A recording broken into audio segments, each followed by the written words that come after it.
everybody. Welcome to the Trucking Tower podcast and this edition of Expert Insights. I'm really excited to be joined today by Brad Corrodi. How are you doing, Brad? I'm well. Yourself? Doing well, thank you. I really appreciate you coming on with me. You know, we have a common background. You're electrical engineering. I'm industrial engineering, and then technology. You have a fascinating technology for the trucking industry we're going to talk about. Just to kind of kick things off, where were you? What happened that inspired you to do what you do today?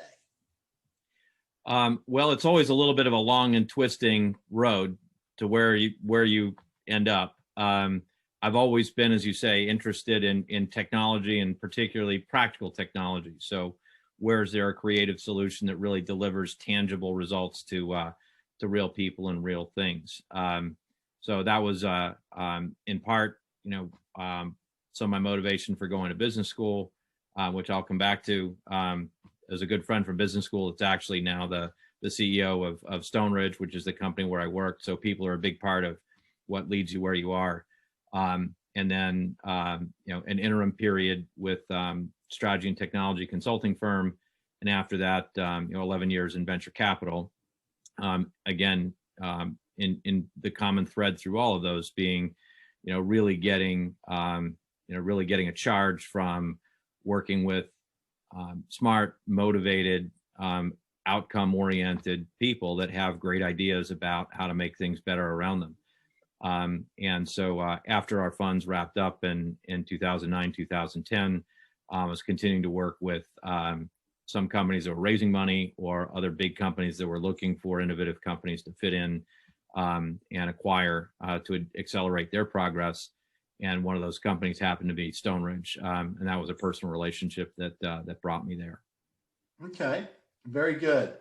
So you have a technology built for trucking, and I'm going to kind of talk about it here. It's essentially cameras to replace mirrors, and it improves safety and results for the drivers. It's better for the drivers, as I understand it.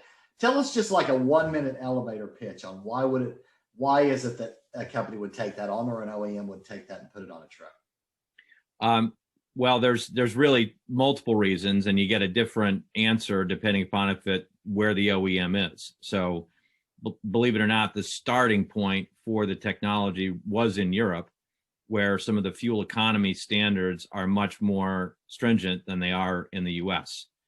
And it's actually easier in many ways to improve the aerodynamic performance of a truck than it is to try and squeeze another increment of, Dieselgate kind of performance out of the powertrain.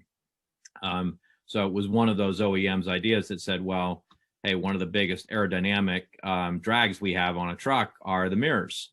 So what if we could replace those mirrors with some very nice, thin, streamlined cameras and put some nice displays on the inside?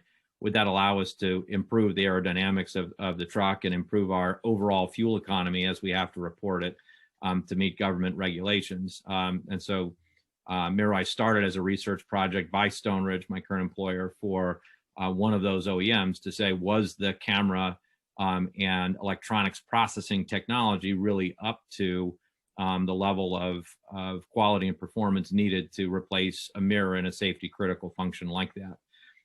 So the short answer was, it was a very, turns out we're right at the right time for the price performance to work, to really be able to deliver a superior, visibility using electronics versus optics.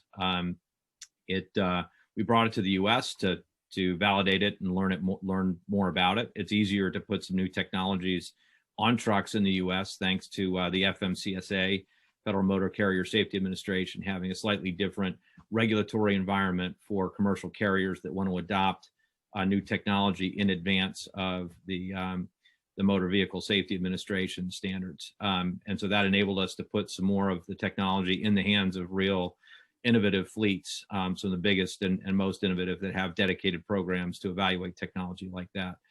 And what we learned there is, yeah, fuel economy may be nice, but as I said, there's a lot of ways to save fuel.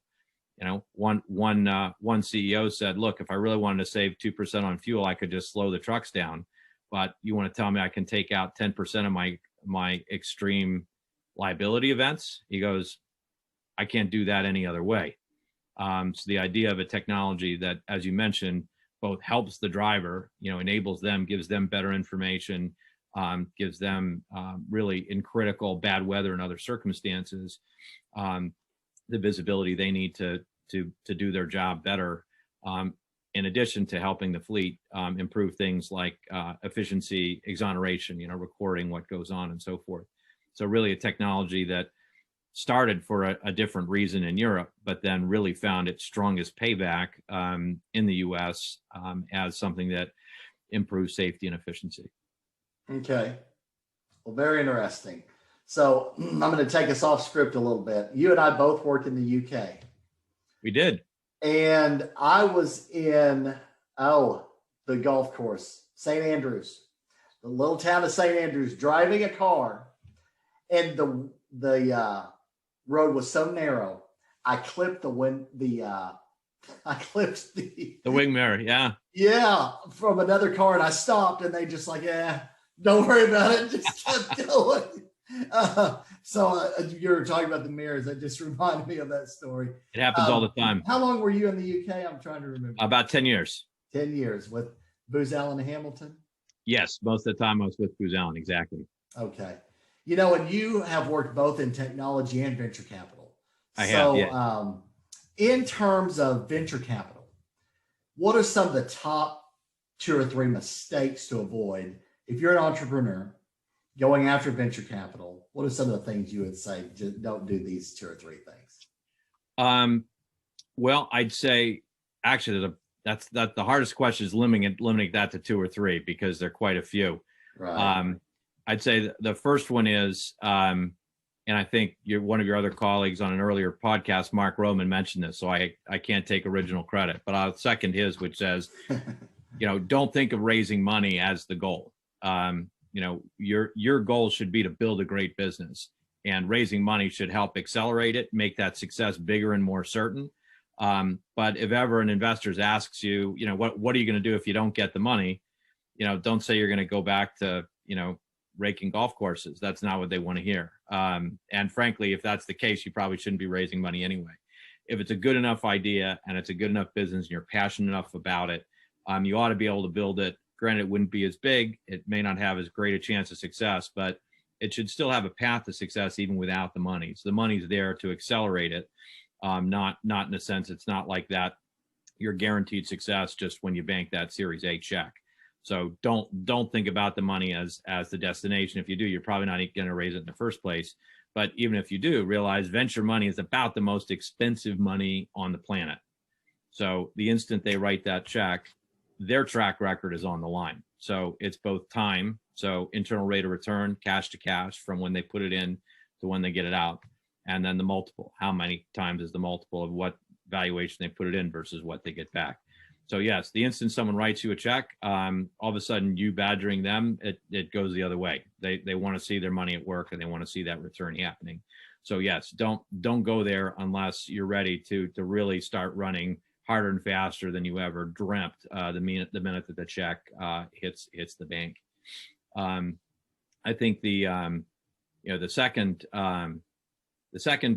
biggest pitfall of entrepreneurs pitching for money or even thinking about whether something makes sense as a venture-backed business is confusing market size or market potential with the development path for success.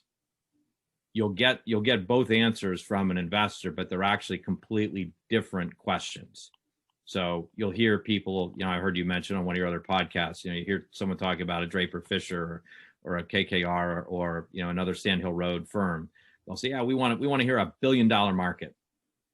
Well, yeah, they want it to be $1 billion because inevitably you're going to carve out one small niche of it, and carving out a small niche of $1 billion to end up with 100 million is a lot better than carving out a small niche of 10 million and ending up only with a couple 100,000. So it better be big enough that there's plenty of room for you to find your niche. That doesn't mean you have to become $1 billion business.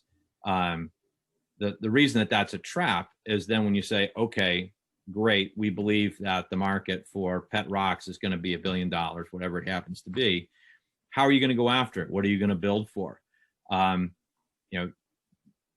A huge proportion of the business plans then say, well, I'm going to do this And then that's going to give me the opportunity to cross sell this, and then fries with that shake. And then I can get into golf courses. And next thing you know, you're selling everything under the sun, as a way to say, yeah, if we just build this business, look how big it could get. We could get into all these other things, because you're trying to connect the dots between that billion and what you're building.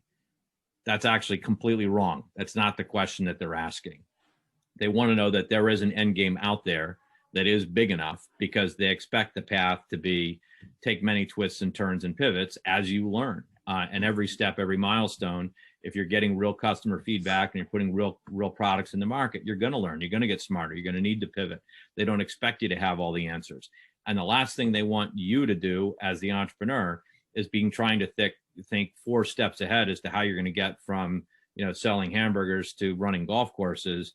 No. They want to see a very clear, concise, compelling plan to get to the next milestone that's going to hit a proof point. So the fact that there may be lots of optionality is their favorite fancy word. What other things could you do when you get to that point? It's a secondary concern. No amount of optionality can outweigh any weakness in the plan just to get from point A today to the next milestone, point B tomorrow. So as soon as you've convinced them that there's a big enough something out there that there might be a path to do, everything else is convincing them that you are a good bet to get from A to B. Does that help? Yeah, that's absolutely helpful. I'm in this world of venture capital, have a technology, a business intelligence platform, and for the trucking industry. So I'm in this whole world right now. And, I'm fascinated by the MirrorEye technology. It just seems like a really great solution to address one of the biggest problems, safety and accidents. I could see how this could cut down on all of that and help the driver, be proactive and help the driver out. So I love it. I really appreciate you coming on with me today, Brad. And that's going to do it for this edition of the Trucking Tower Podcast, Expert Insights. And we will see you guys soon. Take care, everybody. Thanks very much for having me. Thanks, Brad. Thanks for coming on.